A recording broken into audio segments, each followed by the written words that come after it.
जी महाराज कथा लिखते हुए नर नारायण भगवान की कथा सुनाते हैं। सुखदेव जी तो वैराग्य लेकर जंगल में चले गए और इधर नर नारायण की कथा आती है। मेरे भाई बहनों कहते हैं कि धरती पर दंभोधव नाम का एक असुर हुआ। उस असुर ने 1000 वर्षों तक सूर्य नारायण भगवान की उपासना की। सूर्य नारायण भगवान प्रसन्न हुए, कहा कि बोलो दंभोधव क्या चाहिए। कहा प्रभु मैं वरदान चाहता हूं कि मैं अमर हो जाऊं। कहा ये वरदान तो आज तक किसी को मिला नहीं, अमर कोई हो नहीं सकता, इसलिए तुम्हें भी नहीं दे सकता। कहा प्रभु तो फिर मुझे वरदान चाहिए कि मुझे 1000 ऐसे कवच मिले, उसमें से एक कवच को तोड़ने के लिए मेरे साथ 1000 वर्षों तक युद्ध करना पड़े और वो कवच टूटने के बाद मैं ना मरूं, जो मुझसे युद्ध कर रहा है वही मर जाए। और जब 1000 कवच कोई तोड़े उसके बाद ही मेरी मृत्यु हो, उससे पहले नहीं हो। मेरे भाई बहनों तथास्तु कह दिया।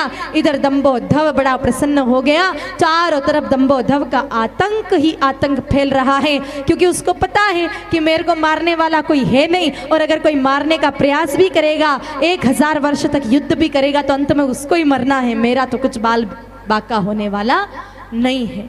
तब मेरे भाई बहनों नर नारायण भगवान का अवतार हुआ इस धरती पर उस दंभोधव नाम के राक्षस का वध करने के लिए। मेरे भाई बहनों नर भगवान ने दंभोधव से युद्ध करना प्रारंभ किया। 1000 वर्ष तक युद्ध किया और 1000 वर्ष बाद दंभोधव से युद्ध करते करते नर भगवान की मृत्यु हो गई। लेकिन जब नर भगवान युद्ध कर रहे थे तब नारायण तपस्या कर रहे थे और उन्होंने अपनी तपस्या के बल से नर को पुनः जीवित कर दिया। उसके बाद नारायण भगवान ने 1000 वर्ष तक दंभोधव से युद्ध किया और उधर नर भगवान ने तपस्या की। इस तरह से एक तपस्या करता, एक युद्ध करता, और जब मर जाता तो वो वापस दूसरा अपनी तपस्या के बल से जिंदा कर देता। इस तरह से मेरे भाई बहनों 999 कवच नर नारायण भगवान ने तोड़ दिए दंभोधव के। अब मात्र एक कवच बचा, और जब एक कवच बचा तो दंभोधव घबराया कि अब ये एक कवच भी टूट गया तो मैं जिंदा रहने वाला नहीं हूं। तब मेरे भाई बहनों वो दंभोधव सूर्य नारायण भगवान की पुनः शरणागति लेता है कि हे प्रभु आप कृपा करके मुझे बचाइए, ये नर नारायण मुझे मार डालेंगे। तब सूर्य नारायण भगवान ने अपने तेज में उस दंभोधव नाम के दानव को छुपा लिया।